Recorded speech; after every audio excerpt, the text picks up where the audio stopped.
Boa noite, bom dia, boa tarde. Que eu não sei a hora que vocês vão assistir este vídeo. Esperando o pessoal entrar.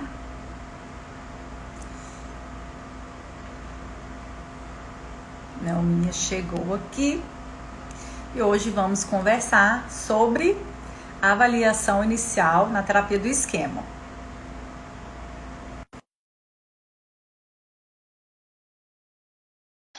Esperar Nelma Moura.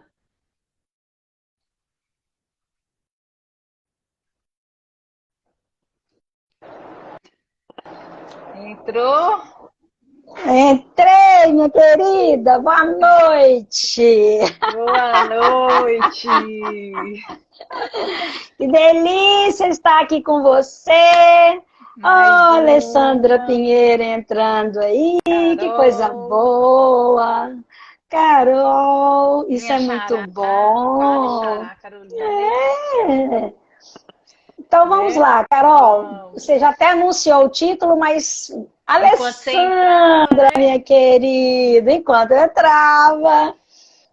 Então vamos lá, anuncia para nós aí de novo, por favor. Boa noite, Caroline. Carol é Carol, Caroline, Carolina é tudo Carol.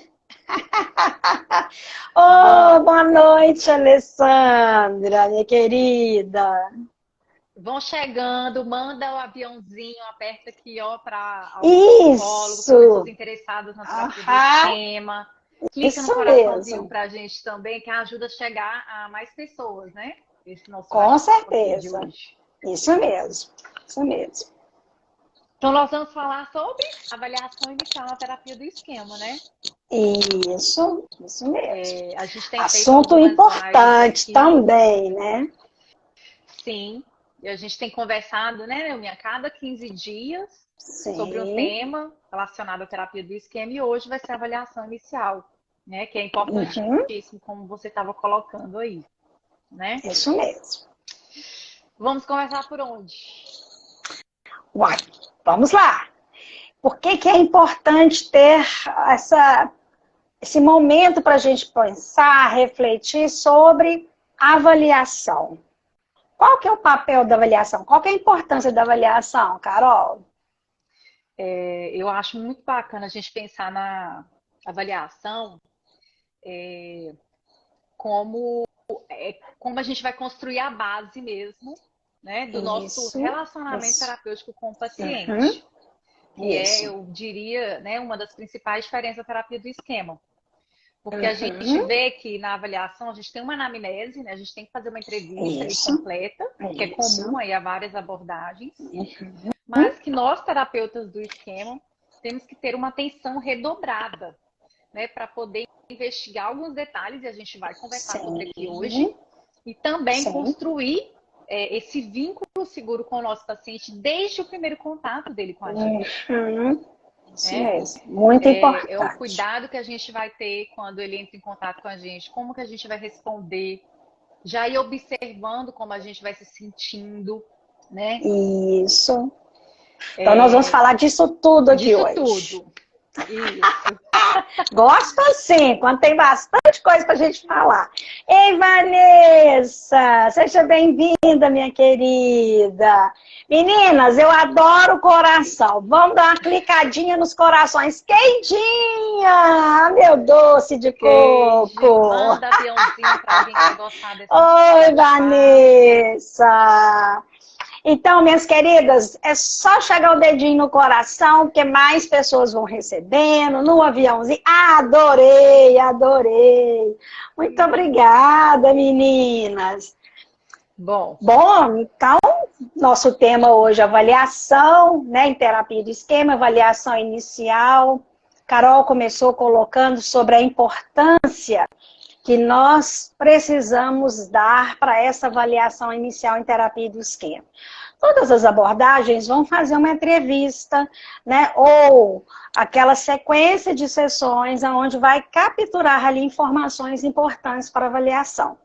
Mas como a Carol estava colocando, nós da terapia de esquema, nós vamos ficar com aquele olhar bem cuidadoso, e amoroso sobre as necessidades emocionais que não foram nutridas, que não foram atendidas dos nossos pacientes.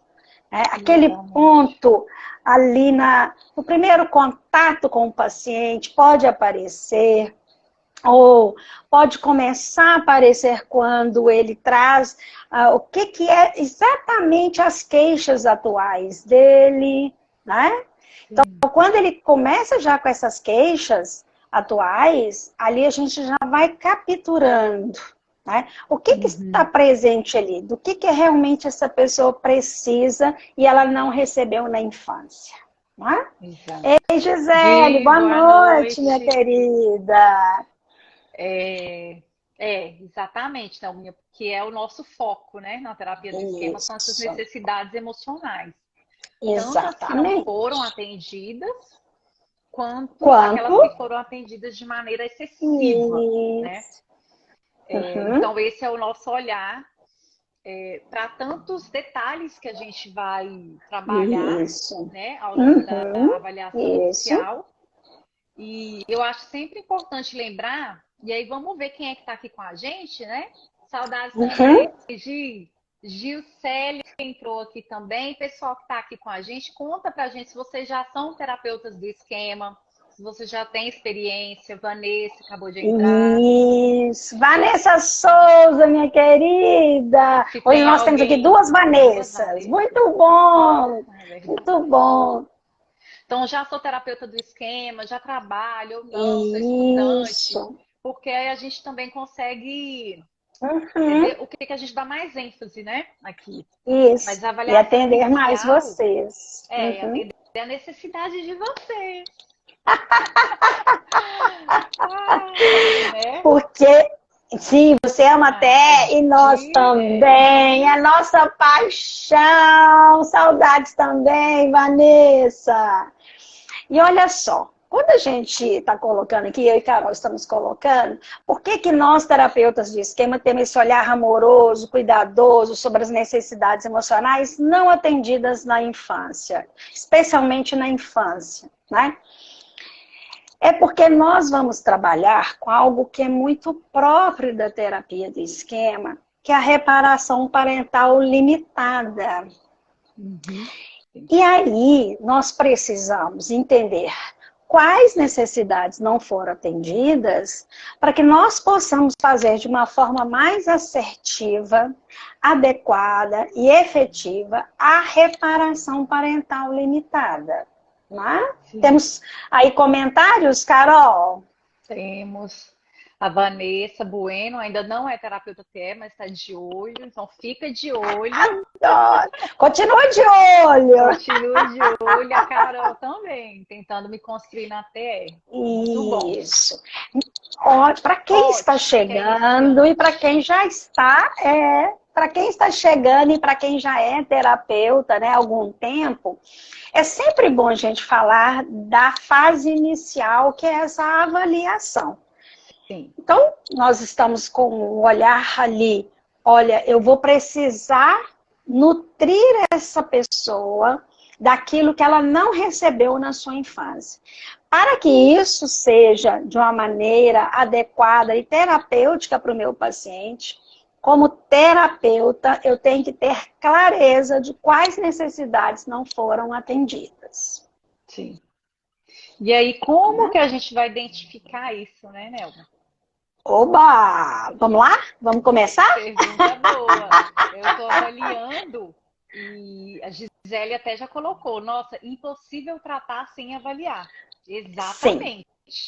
Sim. Né? E o próprio Jeffrey Young, ele fala, né, que se você não tem a conceituação do caso, a conceitualização do caso, que ela já começa com essa avaliação inicial, o seu tratamento ele não vai para lugar nenhum, porque essa conceitualização ela vai sendo construída a partir da avaliação inicial, onde eu vou observando quais são as necessidades que faltaram, e eu vou ter o meu mapa ali que vai orientar o meu tratamento. Então, é por isso que uma das principais diferenças da ATE é aquele olhar assim de lupa mesmo. É muito engraçado na supervisora, ela pega uma lupa e fica assim, mas isso, pra saber todas E é a Isso. principal diferença na TE que a gente observa das outras, é que às vezes a gente faz aquela anamnese e fica mais por alto, né, do que aconteceu. Isso. Mas na terapia do Isso. esquema, a gente realmente tem um olhar minucioso para o que faltou. Então, é muito importante como que... um exemplo, né? Assim, como é que você Sim. socializou? Como é que você aprendeu a conhecer pessoas, a fazer amizades? Sim. E muitas vezes a gente deixa passar esse batido, né? Nos Sim. nossos atendimentos, porque o paciente logo no início ele fala, não sei, não lembro. A gente não volta naquilo e na supervisão a gente consegue ver o tanto que esses detalhes são importantes. Sim, sim. Né, Nelmin? Então, sim. eu acho que assim, uma das formas da isso gente ir mesmo. identificando isso Isso. é construindo essa linha da vida com um olhar bem mais Isso. detalhado, né? Obrigada, Keide. A você Keidinha. também, gratidão eterna, minha querida, pelo seu carinho, pelo seu cuidado comigo. Um beijo afetuoso. E falando em linha do tempo, né, Carol? Eu acho que tem aqui algumas dicas muito especiais que nós precisamos sempre estar de olho nelas. Quando o paciente ele vai contar a sua história para que nós possamos identificar ali quais são, né, as necessidades emocionais não atendidas e como ele respondeu em algumas situações ou difíceis ou traumáticas. Então, nós precisamos entender uma coisa que é muito delicada. O paciente ele está contando a história dele para ele mesmo. E isso já tem um efeito terapêutico. E o efeito terapêutico aumenta muito quando o terapeuta está ali conectado, ouvindo aquela história, entregando-se a ouvir aquela história com muito respeito, com muito carinho, para que possa, junto com o paciente, fazer esse papel que você colocou, né, Carol? De detetive, de ter essa lupa em mãos para poder entender quais são os pontos mais importantes, de onde surgiram ali, né, os esquemas, os estilos de enfrentamento, os modos. Então, nessa linha do tempo, é muito importante também que a gente possa ir pedindo, capturando como que as emoções são manifestadas de forma verbal e não verbal, quando o paciente ele relata a sua história. E eu preciso, como terapeuta, estar bem conectada. Porque se ele estiver contando e eu estou sentindo ali, está ressoando em mim aquele sofrimento, ali naquele momento eu já vou validar esse sofrimento. Se ele expressa uma emoção, né, de forma verbal, eu vou validar. Se ele não expressar, eu vou pedir que ele expresse. Mas ele pode expressar também de forma não verbal. E para isso, eu preciso ter uma escuta ativa, um olhar cuidadoso sobre como que ele se comporta ao contar a sua história. Sim. E é interessante porque nesse observar em como ele conta, o que ele sente, né, na hora de contar a história, você colocou, né, Nelminha, é como que se eu estou conectada ali com o meu paciente, quanto que aquilo vai me tocar e eu vou conseguir chamar atenção para aquilo, a gente já vai tendo algumas pistas que nós terapeutas podemos utilizar, né, que é a ativação dos nossos esquemas também. Os mais adaptativos, os desadaptativos a gente realmente tem que trabalhar na nossa terapia, na supervisão, mas o que a gente sente ali também já dá pistas pra gente dos esquemas que aquele paciente possivelmente tem, mais relevantes. Isso, né? sim. Então, já está sinalizando ali, né, para nós. Que tem, né, esse modo de enfrentamento, por exemplo, se o paciente ele apenas narra uma situação que, enquanto você escuta, te toca, mas ele não está tocado por aquilo, a gente não é meio que internamente, né? Isso. Aqui. Uai, né? tem alguma coisa. Uai, nós mineirinhas? Uai, tem alguma coisa aí, né? Sim. E que a gente usa isso, né? Assim, para poder explorar também, né? Você colocou uma coisa muito importante, né, Carol? Porque, assim, é relevante que a gente pense na importância das emoções percebidas e sentidas pelo paciente, mas nós terapeutas também. Porque isso vai interferir profundamente na relação terapêutica. Até tem essa beleza, né? O terapeuta e o paciente, eles têm que se dispor emocionalmente. Então, o terapeuta do esquema, ele se dispõe muito emocionalmente. Mas para isso, para que ele possa se dispor emocionalmente, sem ter um desgaste excessivo, é preciso que ele se cuide, que ele tenha o autocuidado de ter ali a sua própria terapia, que ele possa ter um ou dois ou três colegas para compartilhar as suas experiências, que ele possa ir para a supervisão para compartilhar as suas ansiedades e as suas conquistas também, por que não? Né? E principalmente o autocuidado de ter períodos de descanso, de ter momentos onde ele pode fazer algumas práticas que trazem para ele, né, um prazer, um descanso. Porque nós precisamos estar atentos. Quais são as emoções que esse paciente desperta em mim? Porque a gente, como terapeuta, acredita muito, né, e foi educada assim na universidade, que o paciente nos afeta. Na TE, a gente descobre uma coisa muito delicada. Nós nos afetamos. Uhum. Eu afeto meu paciente me afeta. Né? Sim, sim. Então, vamos perguntar para esse pessoal que está entrando. Ei, Miriam, ei, Andréia. Meninas, dá uma clicadinha no coração, que nós amamos coração. E aí, minhas queridas? Alguém pode aproveitar também. Alguém pode aproveitar.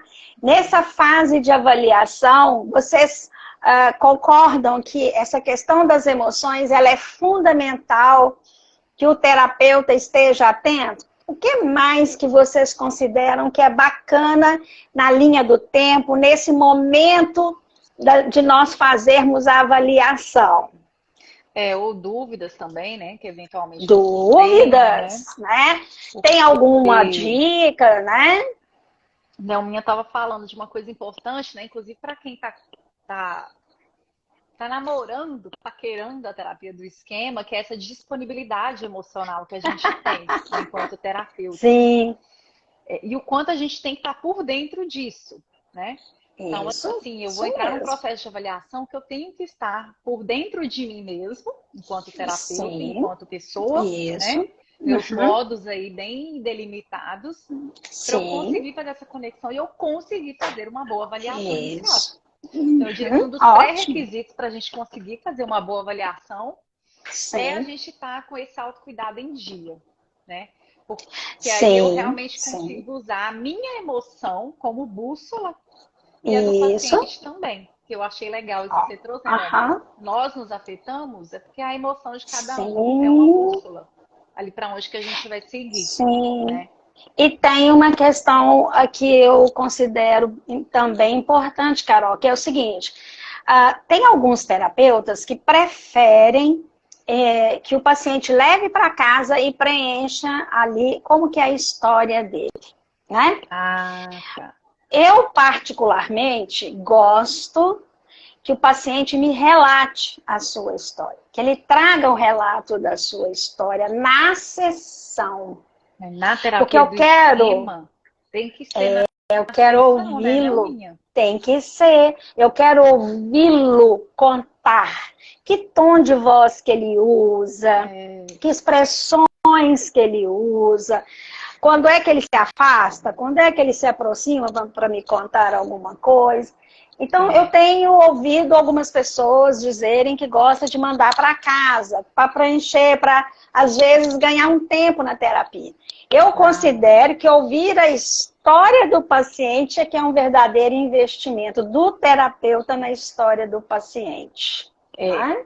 Que a gente tem que tomar cuidado com essa ansiedade, né? De começar já no tratamento, já começar a fazer codificação dos esquemas. Isso. Sendo que a avaliação inicial, a Gisele até comentou aqui, ela é importantíssima para a gente. Sim, né? Verdade.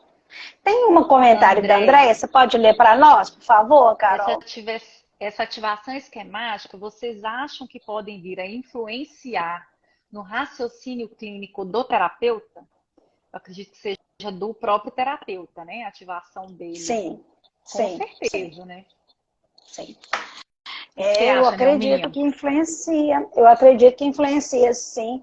Porque nós temos a nossa humanidade. O terapeuta terapeutizado, claro que eu vou puxar a sardinha para a nossa brasa, né?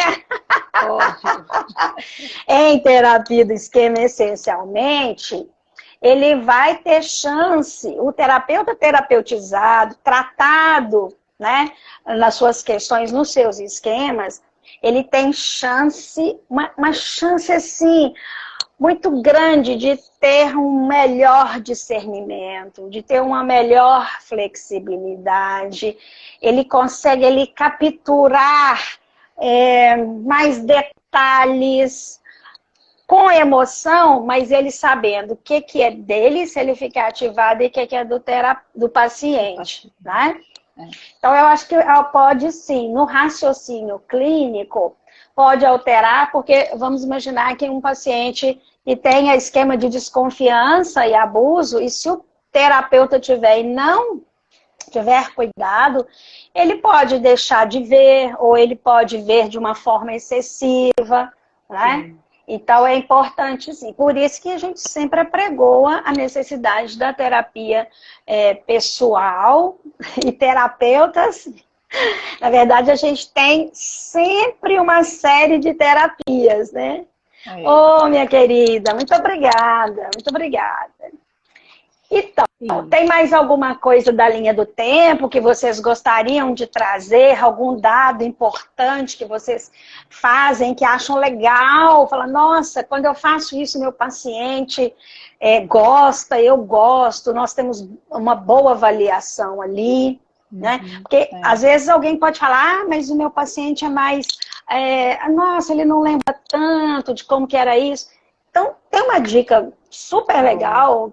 Né, que é importante quando a gente pede fotos para o paciente, é importante que a gente possa entender. Essas fotos, elas são essencialmente também uma forma de contar a história dessa pessoa, mas a gente pode, junto com o paciente, de forma colaborativa, né, pedir a ele que escolha uma foto dele de criança. E essa foto de criança que o toca muito, quando ele estiver contando a história, que ele olhe para essa foto e possa lembrar como que era essa criança pequena lá. E outra dica dentro de foto, né, Carol? É que a gente pode ir usando as fotos e pedindo ao paciente que ele conte o que estava acontecendo ali naquele momento, naquele dia. Mas o terapeuta tem que ter o cuidado de explicar qual é o objetivo, por que ele deve trazer as fotos. E se for no online, ele pode compartilhar com o terapeuta e ali vai discutindo sobre essas fotos. Tem uma pergunta aí, Carol? Da Keidinha. Eu tenho um paciente que fala que não tem memória da infância. É o que mais é bem comum mesmo. Pedir a foto seria uma boa nesse caso? Olha, Keidinha, o que acontece é que há pessoas que, em função dos esquemas desenvolvidos, por exemplo, privação emocional, ele pode acreditar que sentir a emoção é uma bobagem, que lembrar dessas coisas não vai trazer benefício. Mas eu ainda acredito que por meio das fotos a gente consegue um bom resultado. Precisa de uma habilidade essencial do terapeuta de fazer perguntas abertas. Sim. Olhar para a foto, porque eu tenho que olhar para a foto, eu vou pegar a foto, eu vou, junto com o meu paciente, explorar todos os detalhes daquela foto. Sim. Né? Então, eu preciso me interessar profundamente por esse momento dele contar sobre a história dele. Ok, Keidinha? É que eu acho que essa é a principal diferença, né? Que a gente conversou logo no início. Entre pedir, né, lembranças, como é que era a sua infância? E aí o que a gente escuta normalmente, não tem memória, não lembro de nada. Não lembro de nada, não lembro de nada. Se a gente fica preso nesse discurso, a gente vai embarcando no modo de funcionamento dele, que muitas vezes, como a Nelma contou, pode ser um esquema de privação emocional. O próprio esquema já é um que a pessoa ela não reconhece que ela tem necessidades, então muitas vezes é uma pista também que a gente pode ter, assim, que sugere o esquema de privação emocional. Não, minha infância foi ótima. Teve nada, não, foi tudo bem. Eu não tive problemas, né? Não tive problemas, né? É uma infância perfeita. Então, normalmente, quando a gente traz esse tipo de discurso, a gente escuta, a gente levanta aquela, né, aquela luzinha assim, ou uma privação emocional, ou um protetor desligado. Sim. E aí, se o terapeuta tá cansado, não se conhece, ele vai no embalo e então vamos para outra fase da sua vida. E deixa passar a fase mais importante. Exatamente.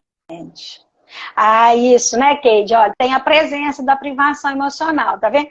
Tem uma outra dica, né, Carol, que a gente pode compartilhar aqui com o Cleide, que é o seguinte. Olha, Keide, você pode tentar ver, você avalia se isso vai ficar bom para o seu paciente. Mas você pode começar das fotos atuais e vai retrocedendo. Se ele se sentir mais confortável, você pode fazer de forma colaborativa. Olha, nós podemos falar das suas fotos da infância até aqui, a vida adulta. Se você quiser, nós podemos começar dessas ou dessas. Se a gente começar das mais atuais, talvez você possa me contar várias coisas que têm acontecido mais recentemente. E aí, devagarinho, vai. Ver com ele se essa pode ser uma boa saída, né? Já tentei isso e obtive bons resultados também.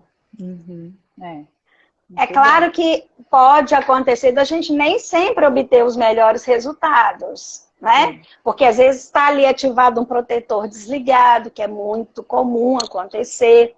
Ou às vezes é uma dor muito intensa de algum trauma e ele não quer falar daquilo novamente. Então ali já é um bom sinal para a gente que algo está acontecendo, né? E acho que o que a gente pode fazer também, né?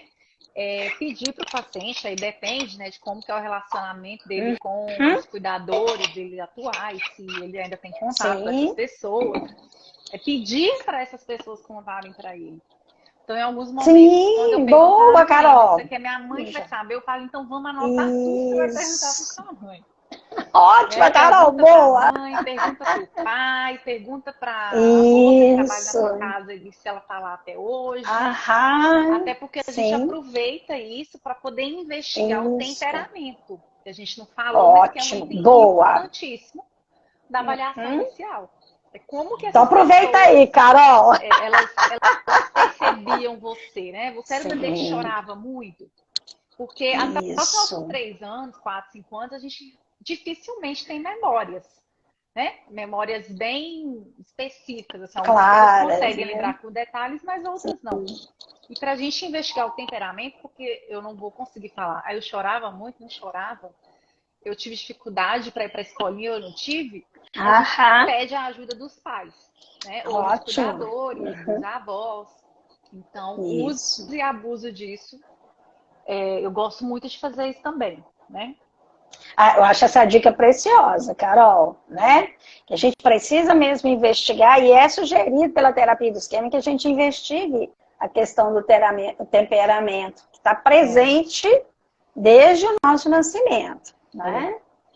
Muito e realmente, bom, gente, a avaliação inicial ela é bem detalhada, né? Que é isso que a gente comentou, às vezes, né, querer fazer em uma sessão, você ficar muito preocupado em preencher aqueles itens. Isso. Acho que a gente tem que ter calma, né? A gente tem que propor um ambiente seguro para o nosso paciente nesse primeiro contato. Isso.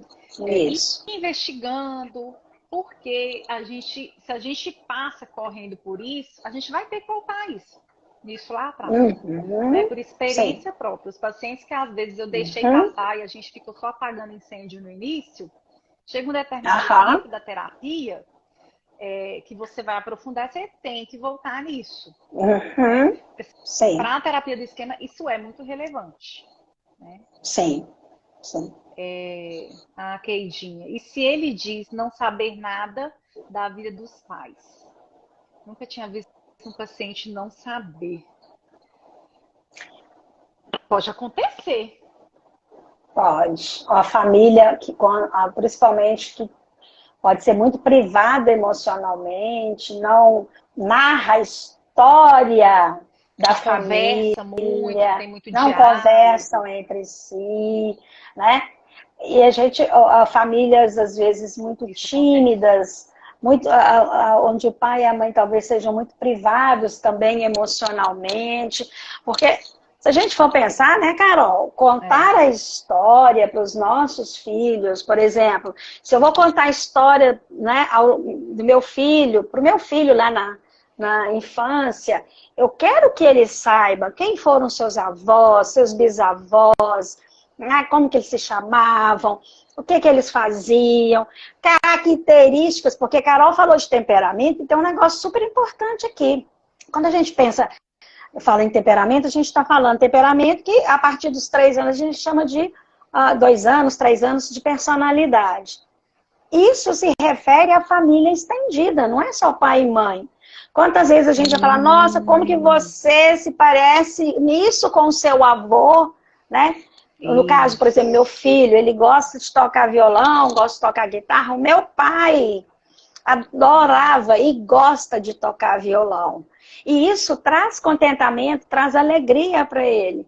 Então, esse traço, né, é característico na família estendida. Então, Keide, eu acho que isso também é um bom motivo para você explorar junto com o seu paciente.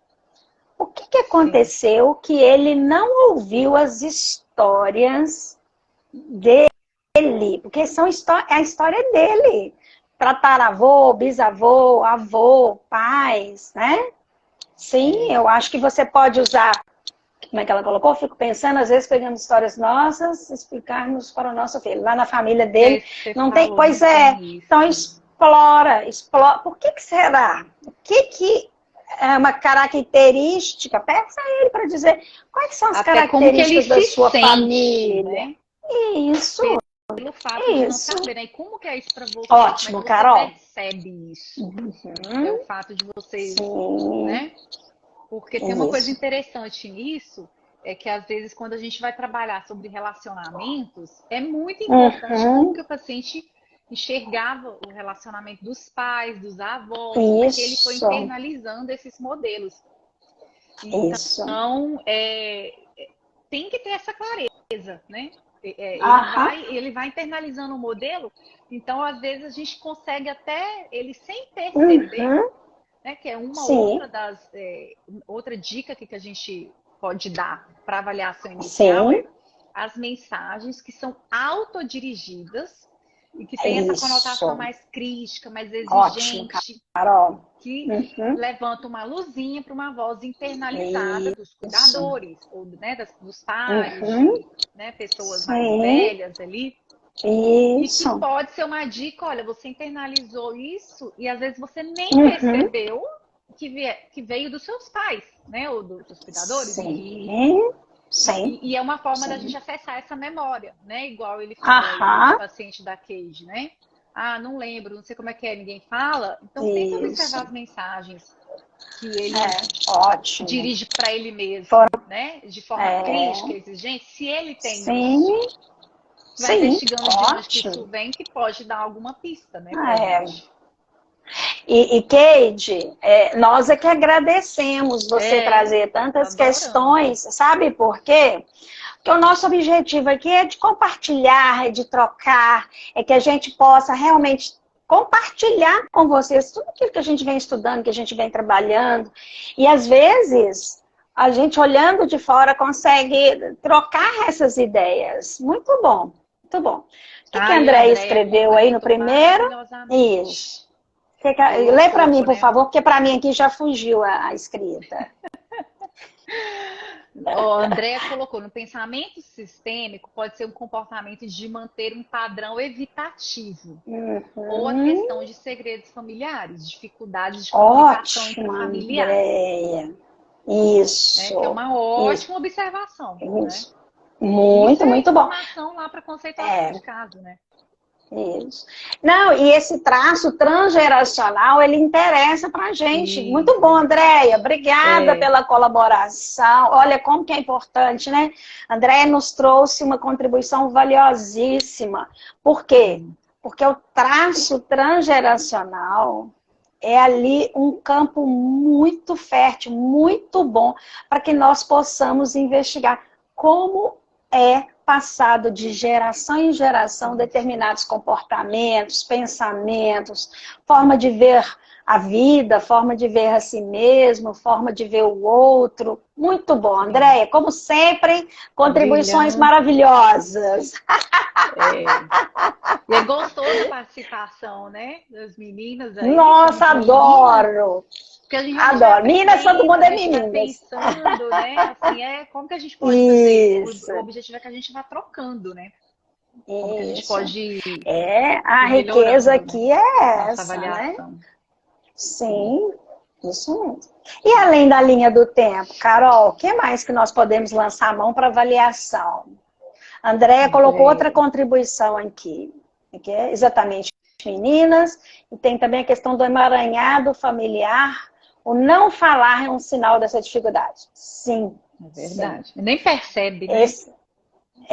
Eu acho que a Andréia trouxe uma segunda contribuição muito boa, porque se a família tiver mesmo, né, como um traço transgeracional, esse esquema de emaranhamento, ela vai sentir muita dificuldade de falar dos pais ou de alguma outra pessoa, acreditando que ali ela vai estar indo contra os pais. E, na verdade, a gente, inclusive, vai aproveitar e esclarecer que é algum determinado comportamento, né? Que não é exatamente... Nós não estamos ali para fazer só crítica aos pais, porque até tem uma coisa importante que a gente estava esquecendo aqui, Carol, antes da gente passar para os questionários. Meninas e meninos, terapeutas, porque aqui em Minas a gente chama todo mundo de meninos, né? Tem também na linha do tempo, para além dos esquemas desadaptativos, nós vamos buscar os esquemas adaptativos. Sim. Que são os esquemas positivos, aonde ele foi nutrido, aonde ele foi atendido nas suas necessidades básicas. Isso também é relevante, porque eu vou olhar na terapia do esquema, eu olho para o meu paciente como uma pessoa. Eu não estou olhando para aquela pessoa só com os seus sintomas.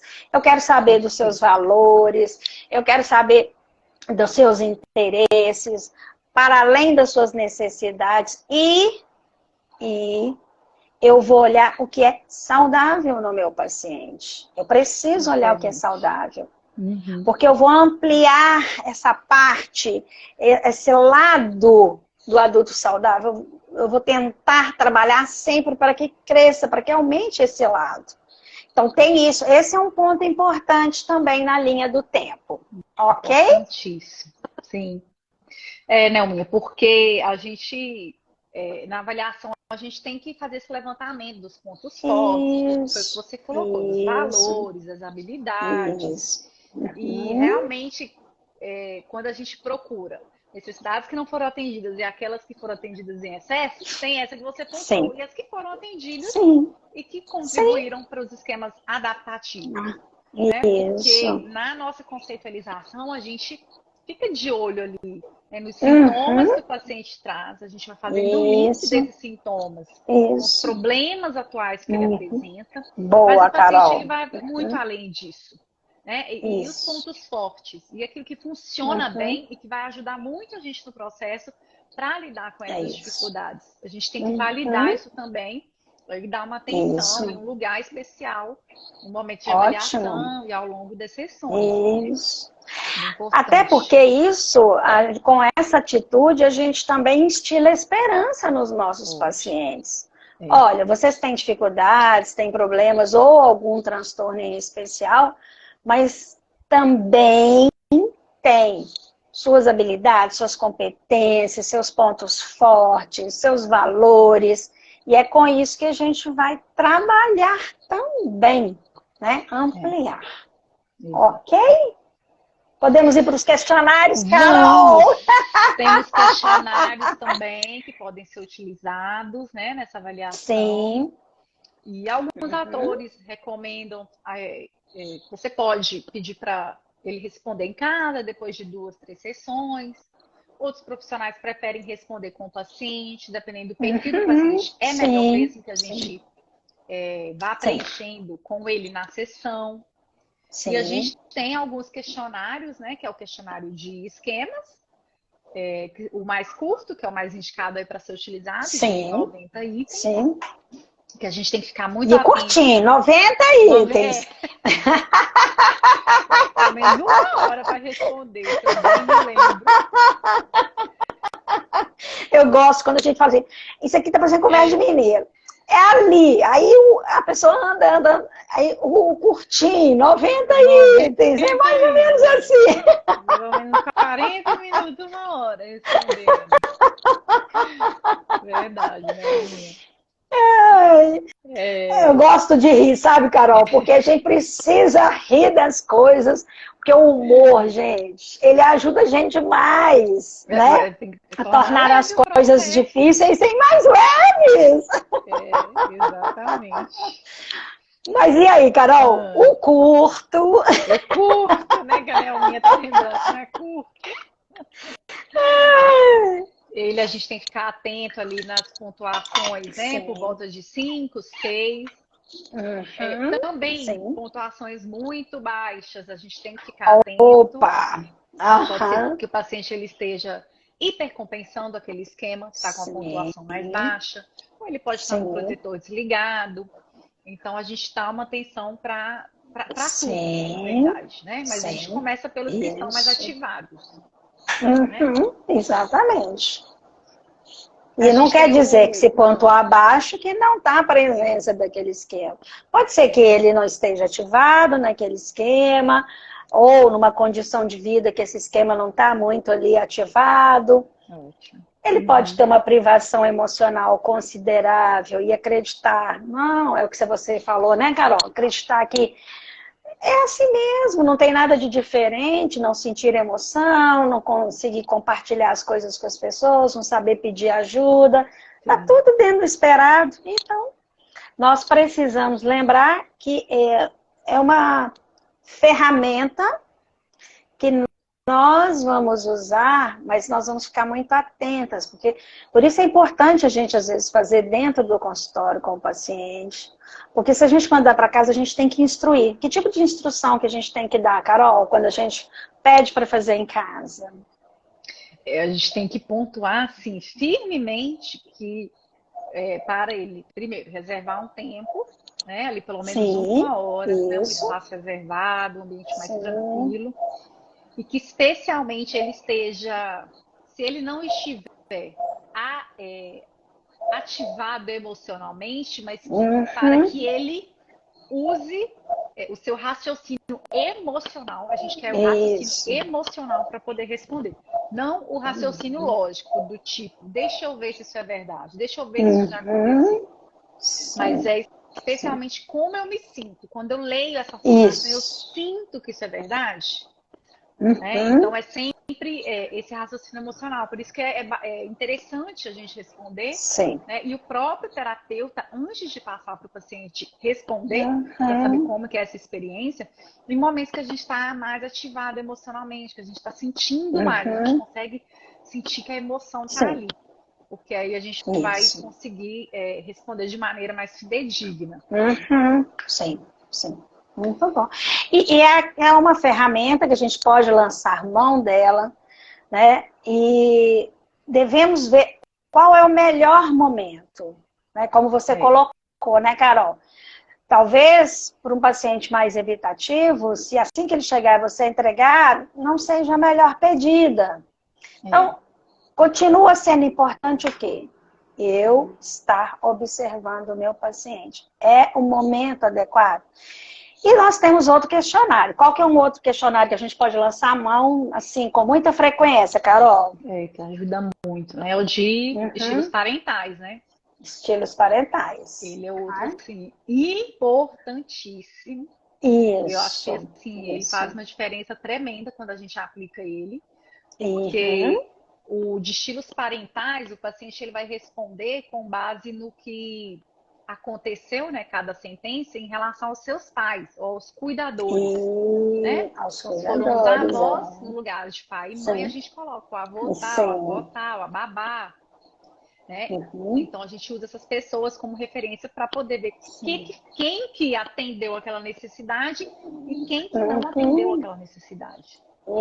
Isso. Né? E ele ajuda, inclusive é uma outra dica para Cade. Os pacientes que não têm essas memórias, não lembro muito, quando a gente vai perguntando nos estilos parentais, eles vão lembrando. Ele, é isso que eu não tive, não. Aí ele vai conseguindo acessar, eu lembro que aconteceu isso. Então, o inventário, né, dos estilos parentais, eu também acho que é uma boa aí, quando o paciente não lembra. Sim. E dá a chance, como você colocou, né, Carol?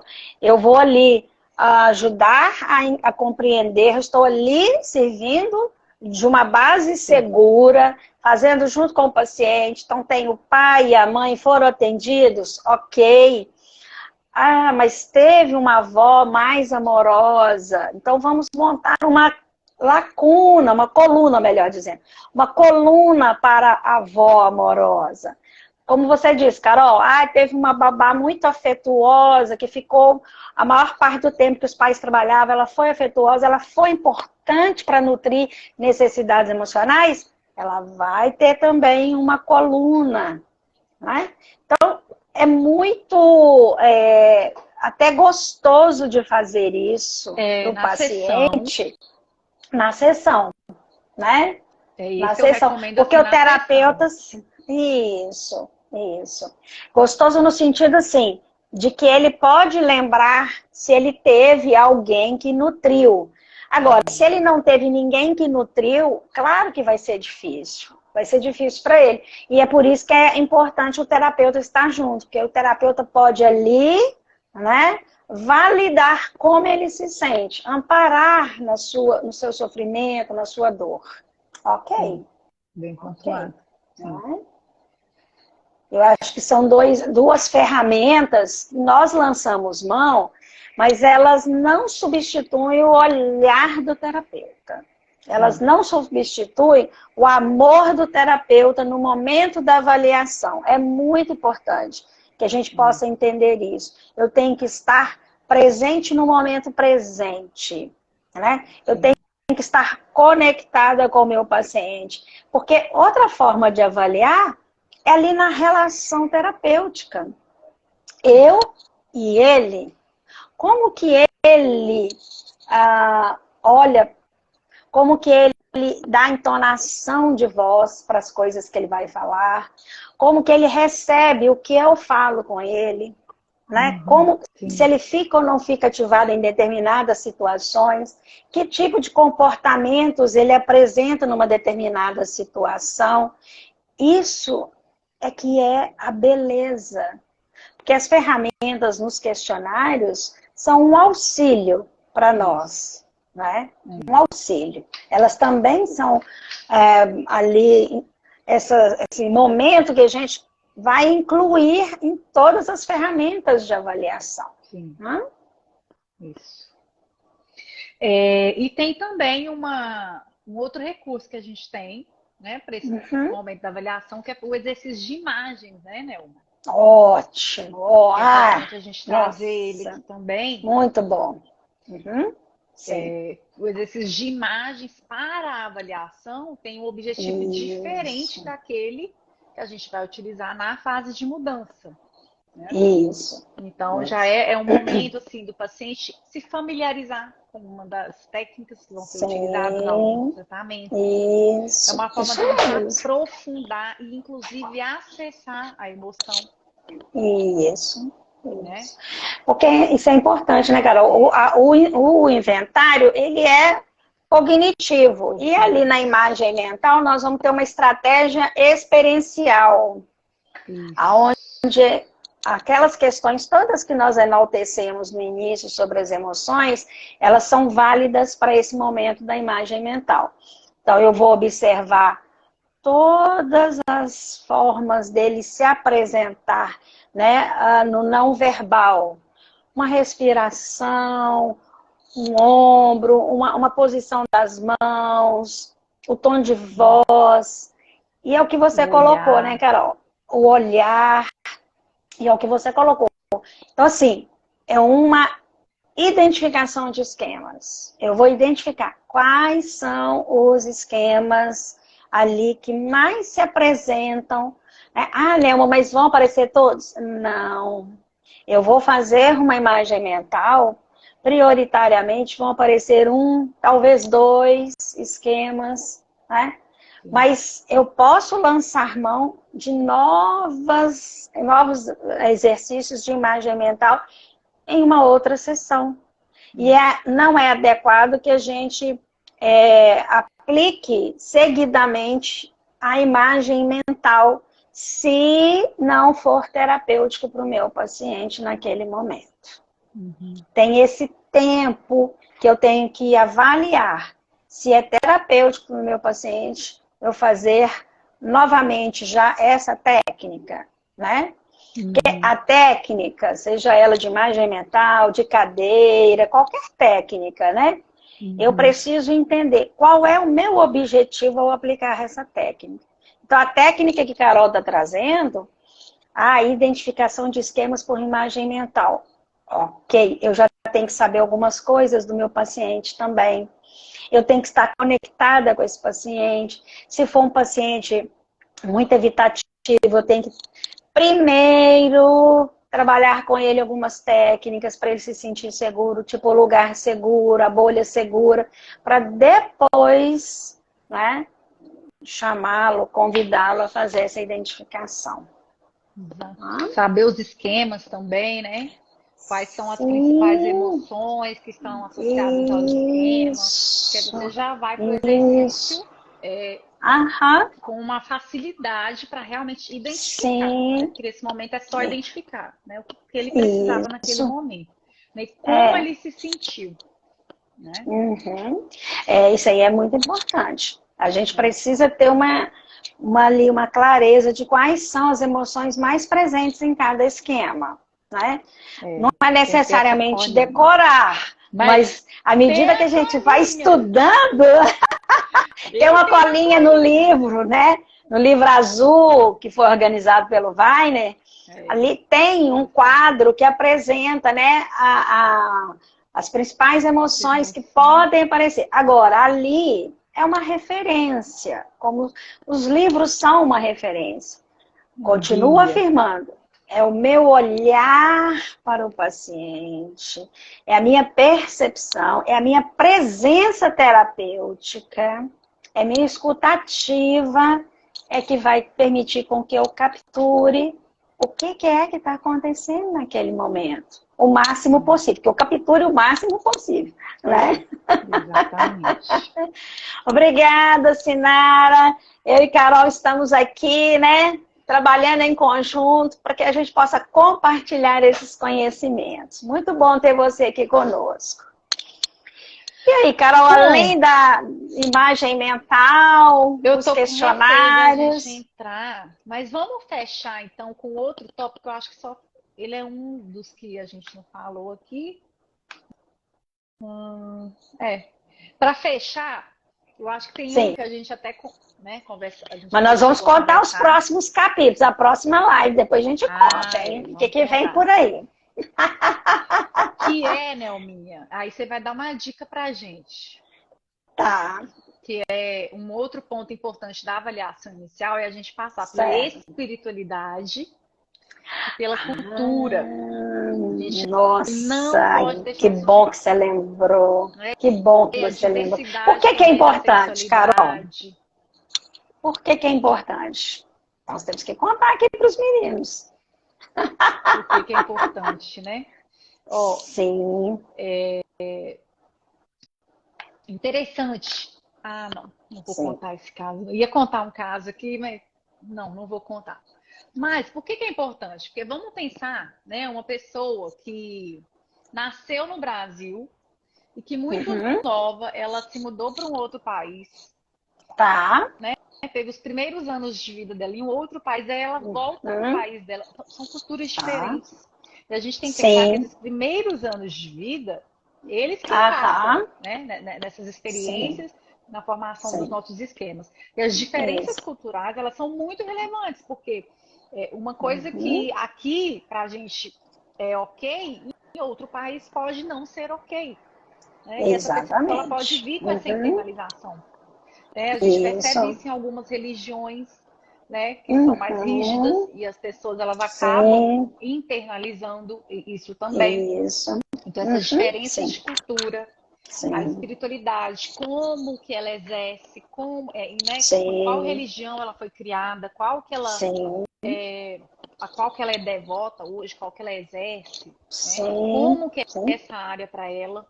E também, né, Nelminha, uma coisa que eu aprendi com você é que nesse ponto da espiritualidade é que quando a gente identifica uma religião ali, né, se o paciente ele está num quadro mais depressivo, isso é algo assim que salva, né? É que a gente também usa como um recurso, assim, um ponto forte para o tratamento. Então é muito importante. E quanto mais que a gente sabe que hoje, né, já tem estudos científicos mostrando a área no cérebro onde quem desenvolve a espiritualidade, nós não estamos nem falando de uma religião específica, né? A espiritualidade, nossa, isso é um recurso maravilhoso para nós trabalharmos com o paciente. Porque você trouxe questões... Que bom que você lembrou disso, Carol, porque isso é fundamental. Eu não posso desconsiderar o contexto cultural, religioso, né?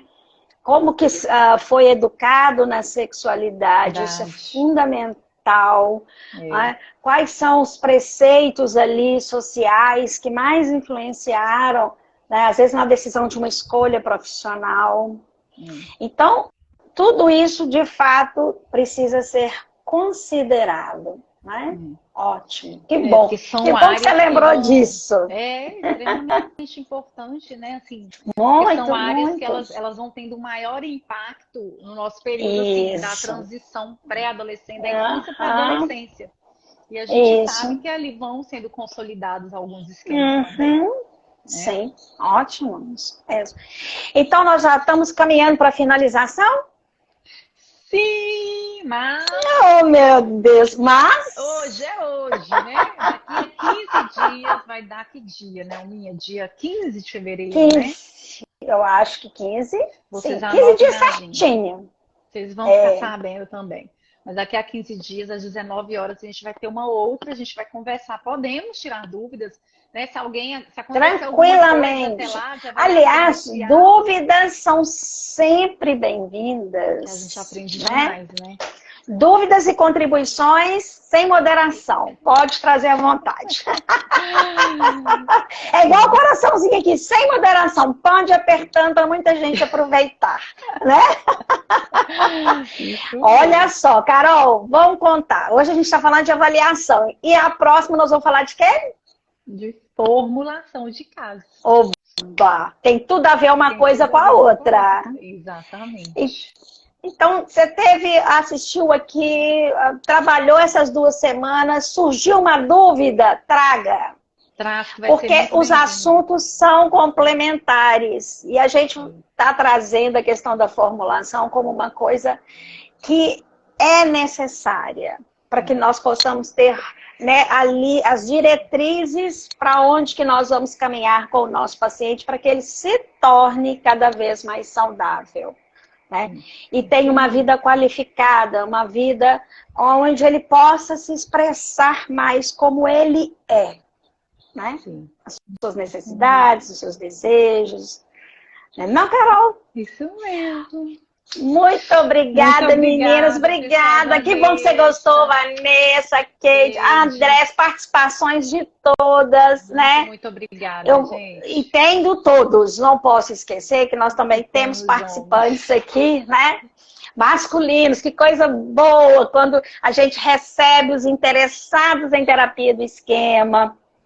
Para nós também, Andréia, é sempre bom ter você aqui conosco, suas contribuições ricas, né? Hoje foi muito bom. Foi muito Vanessa, bom. essa gracinha do meu coração. As Vanessas. Então, minhas queridas, fiquem aí ligadas. Até daqui uns dias. Carol, minha linda companheira de trabalho. Um beijo especial. Também, ô, Ale, obrigada a você. Que bom que você gostou, minha querida. Então, estamos te esperando daqui 2 semanas. Véspera de carnaval. Todo mundo aqui. Oba! Eu adoro carnaval, hein? Um beijo. Beijo, minhas queridas. Tchau, tchau. Camila. Gente, que graça. Hein? Camila, estamos esperando você também. Beijo. Tchau, gente. Tchau, minhas queridas. Como é que sai aqui mesmo, gente?